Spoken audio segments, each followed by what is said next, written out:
Ora bem, então vamos ver um indivíduo que é bastante conhecido também de todos vós e que eu acho que tem uma análise verdadeiramente, absolutamente excepcional, também que fez no dia seguinte, todo ele carregado naturalmente de mentiras, de desinformação, mas eu já julgo que já todos estão habituados a isso vindo de quem vem.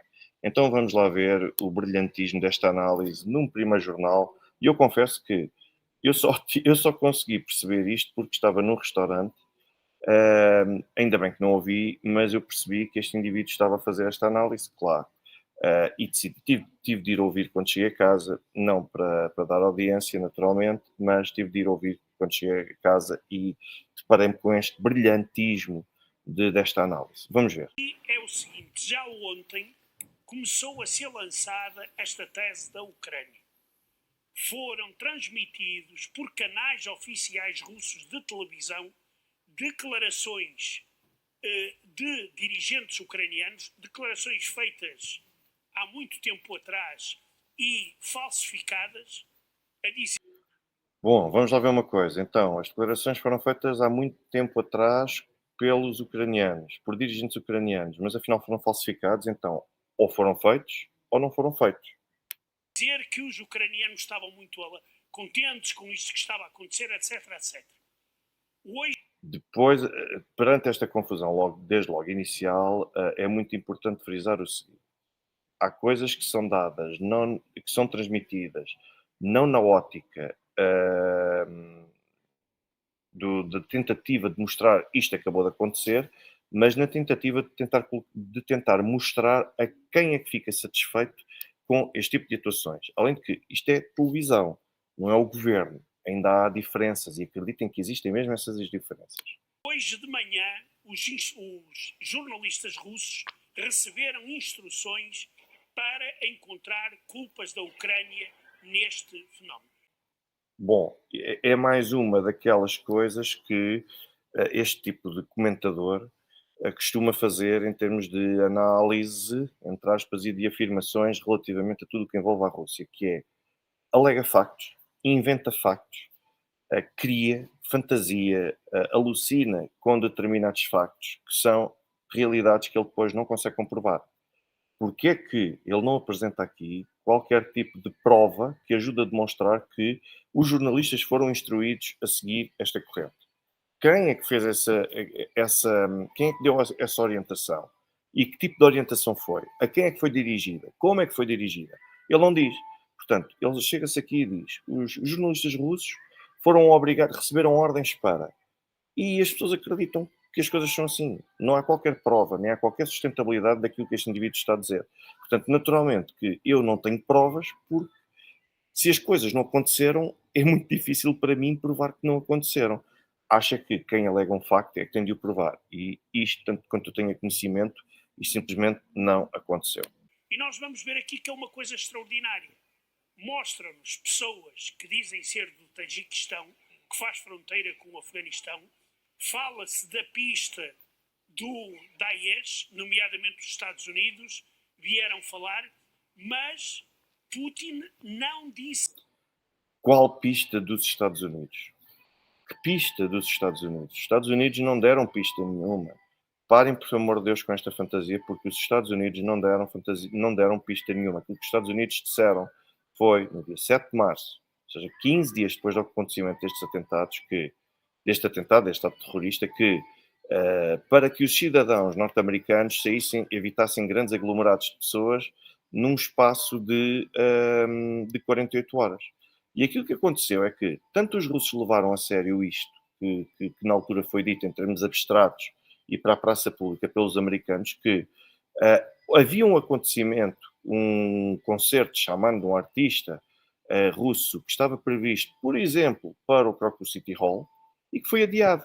Aliás, e tanto foi adiado que procurem agora que ele, de certa forma, não é que ele se tivesse sentido responsável, é ele a perceber aquilo que podia ter acontecido na sua sala de espetáculos. Os russos mandaram a suspender um conjunto de salas de espetáculos durante aquele prazo de 48 horas, onde estava prevista a realização, entre muitos outros, deste concerto de Shaman, deste artista, deste cantor russo, e que ele próprio criou em pouco mais de 24 horas um hino que, dedicado a todas as vítimas e a todos aqueles que, de certa medida, foram afetados por este incidente, em homenagem a essas pessoas. Porquê? Porque, em teoria, deveria ter acontecido este atentado no concerto dele, que acabou por ser adiado. E foi adiado porquê?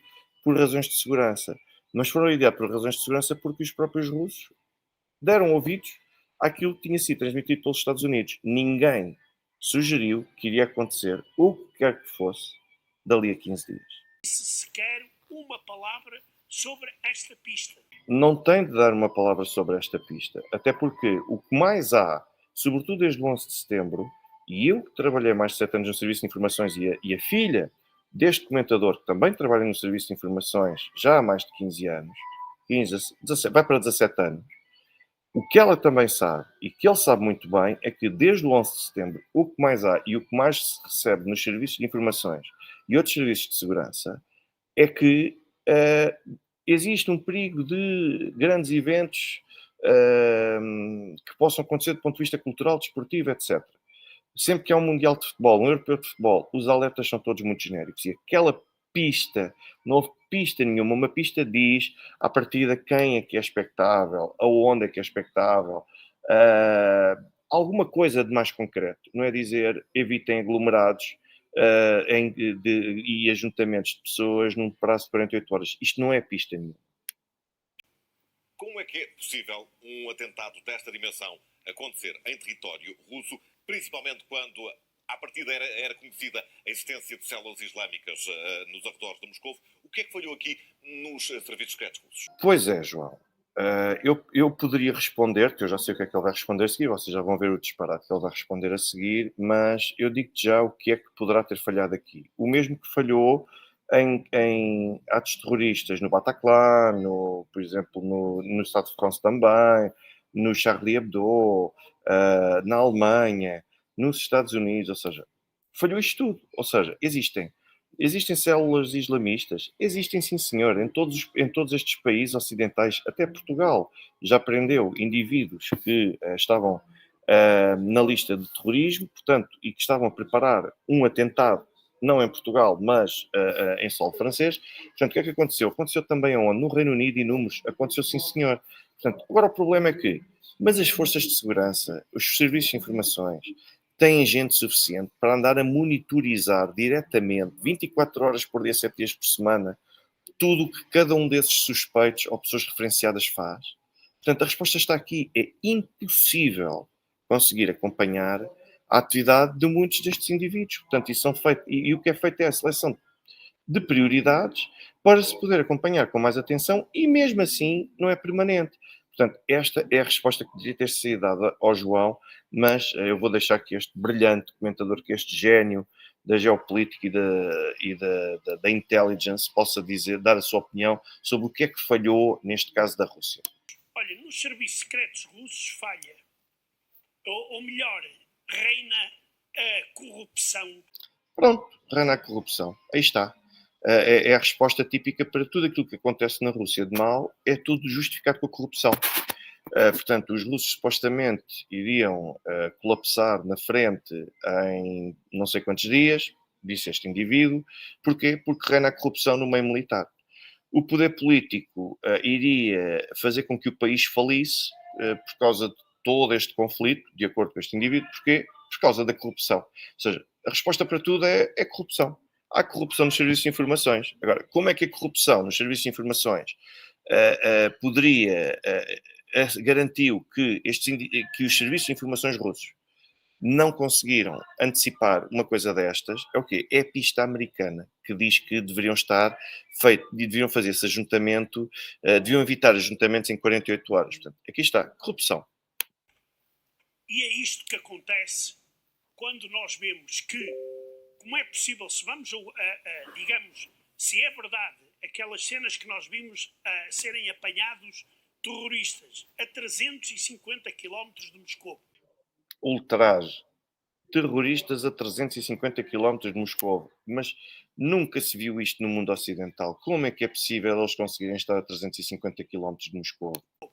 Como é que eles saíram do centro comercial e andaram tanto em É verdade, eles saíram de um centro comercial e andaram tanto, andaram bastante. Como é que é possível uma coisa destas acontecer? carro com armas dentro? Com armas dentro, vejam bem.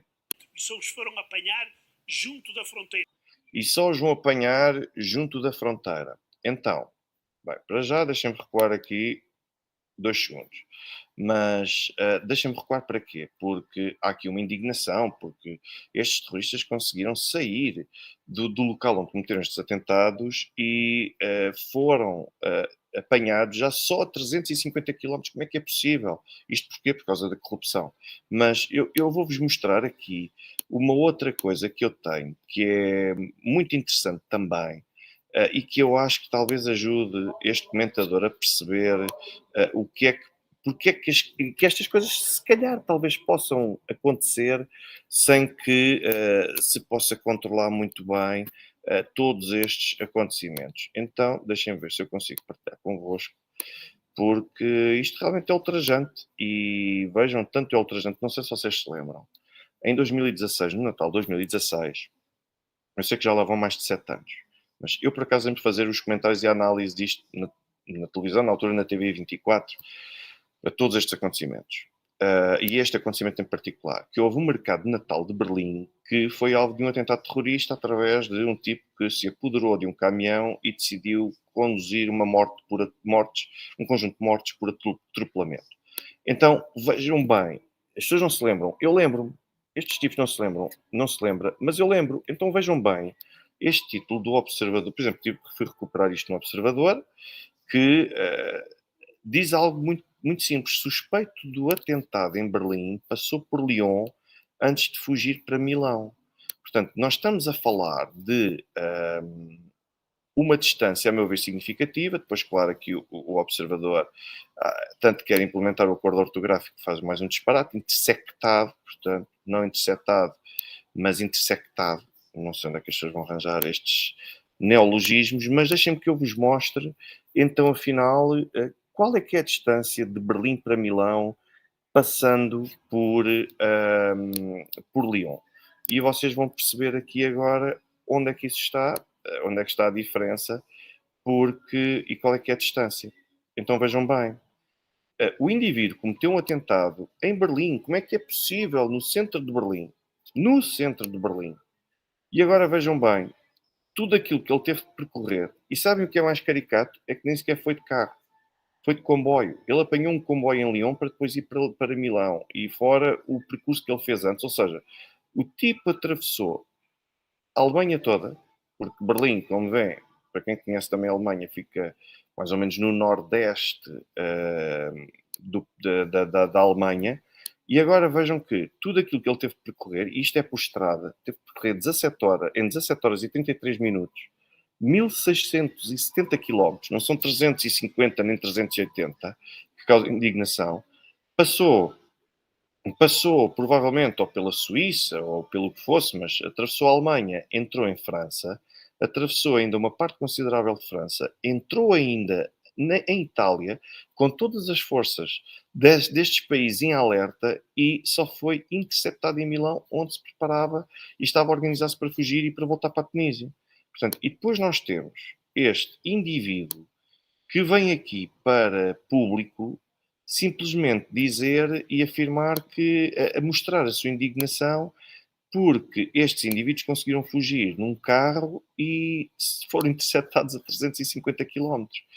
Enfim, a indignação fica para alguém que com certeza justificará isto como corrupção, provavelmente naquela zona de Briansk que já não existirá corrupção, por isso é que o conseguiram apanhar. Primeiro era a fronteira bielorrussa. Falso. Isto é outro daqueles mitos, autênticos mitos urbanos, sim, e que dos quais nós poderemos falar sempre com imensa propriedade. Porquê? Porque não foram pela Bielorrússia. Eu vou-vos mostrar, aliás, o percurso que foi feito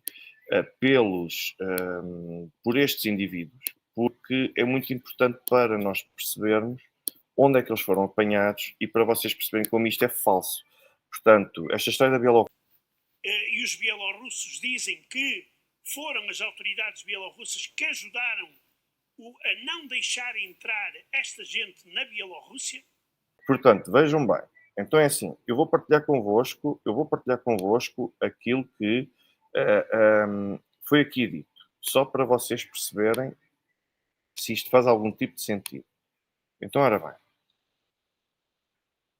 este é o mapa, este é o ponto de referência onde os indivíduos foram apanhados, foi exatamente aqui que os tipos foram apanhados, vejam que Briansk está já aqui um pouco fora, e agora reparem bem, deste lado, vocês veem, por exemplo, Rommel, aqui, ainda leva até Briansk. Agora, como é que, a uma distância de 100 km da Bielorrússia, foram as forças de segurança bielorrussas que impediram e que evitaram que estes indivíduos a 100 km de distância, a mais de 100 km de distância, tivessem entrado na Bielorrússia? Ou seja, isto é mais uma fantasia deste comentador. E depois reparem noutra coisa.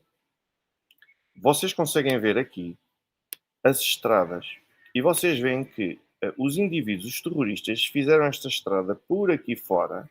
Portanto, vieram a descer tudo. Isto é tudo em linha reta. É a M3, que é a tal estrada que é conhecida como sendo a autoestrada da Ucrânia ou para a Ucrânia.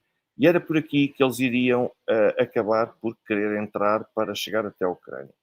Reparem que a estrada para a Bielorrússia é esta, a A240, e os tipos já estavam aqui na M3 quando foram interceptados.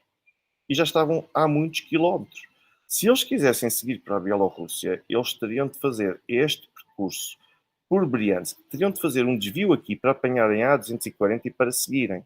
Portanto, eles estavam nesta autoestrada. É pura fantasia dizer, e uma vez mais, não é por acaso que este indivíduo não tem fontes que possam corroborar aquilo que ele diz dos bielorrussos, ou seja, aquilo que ele está a tentar dizer é que eles, não era claro que eles iam para os ucranianos, para o lado ucraniano, e que eles estavam protegidos por ucranianos. Pelo contrário, eles até aqui pensaram em fugir para a Bielorrússia, mas depois foram os bielorrussos que os impediram, porque eles até iam para lá. Vejam bem o nível de desinformação que aqui está. Portanto, e sem qualquer tipo de prova, os bielorrussos disseram, mas quais bielorrussos é que disseram? Este indivíduo não diz rigorosamente nada, portanto, é por disparate. Agora, fala-se da fronteira ucraniana e eu pergunto.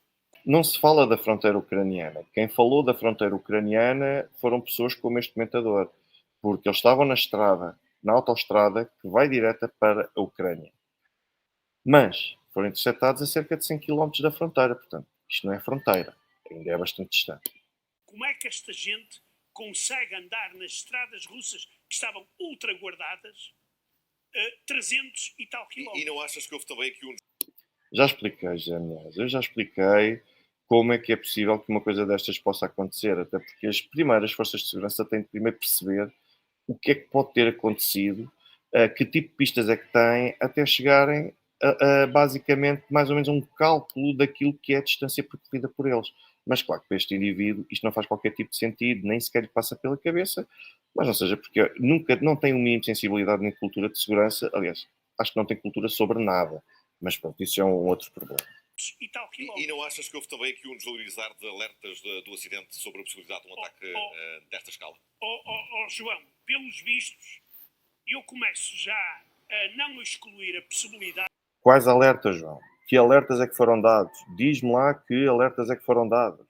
É muito giro dizer estas banalidades, mas concretizá-las é muito complicado. João. João, pois, exato. Como é que eu vou conseguir descalçar esta bota responsabilizando os russos e dizendo que isto é corrupção? Pelos vistos, eu começo já a não excluir a possibilidade de ter sido permitido a estes malfeitores atacarem a Crocus City para provocar esta onda anti-Ucrânia. Então, mas esperem lá. Primeiro, este ato aconteceu porque as forças de segurança e os serviços de informações russos são corruptos. Há muita corrupção. Agora, afinal, já existe aquilo que eu chamo de, e que posso chamar sem qualquer pudor, de teoria da conspiração. que é insinuar que foi o poder político russo que permitiu e que facilitou que isto acontecesse. Portanto, só na mente de alguém alucinado, até porque não tem qualquer tipo de sustentação.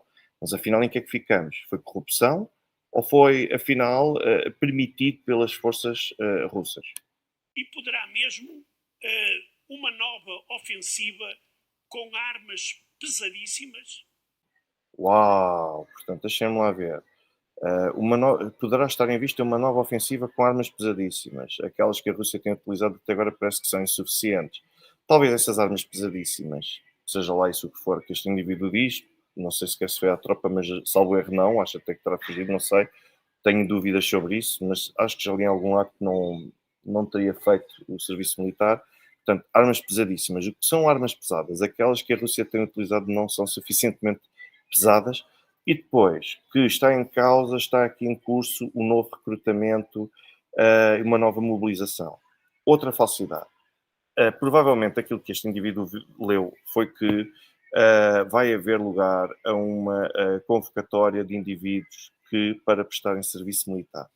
Os russos, eles têm duas épocas para serviço militar, a época da primavera e a época do outono. Essa convocatória ou essa mobilização costuma acontecer de forma voluntária em abril e em outubro.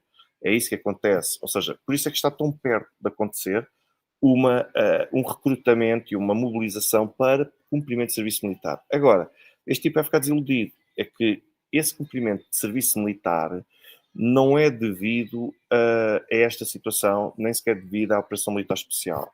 Porque quem é mobilizado para cumprimento de serviço militar obrigatório não vai para estas zonas de conflito, só depois de continuar nas Forças Armadas. Portanto, logo aqui está outra mentira, outra falácia. Contra a Ucrânia nos próximos. Muito rapidamente, achas que não poderá ter também o efeito contrário, fazer crescer a contestação contra Putin uma semana depois da sua reeleição? Não, porque Putin vai encher a cabeça dos russos através dos órgãos de comunicação social e vai fazer tudo para atiçar o ódio contra os ucranianos. Vamos lá ver se eu consigo perceber aqui. Então, espera lá. Então, aquilo que está aqui a ser dito é que, afinal, as pessoas não estão contra Putin, porque, afinal, são convencidas por Putin quanto à realidade que ele quer, em que ele quer que elas acreditem. Então, afinal, isto é um reconhecimento de que não há fraude. Há aí sim alguém com a capacidade de persuadir o povo russo. Mas não vou ficar por aqui.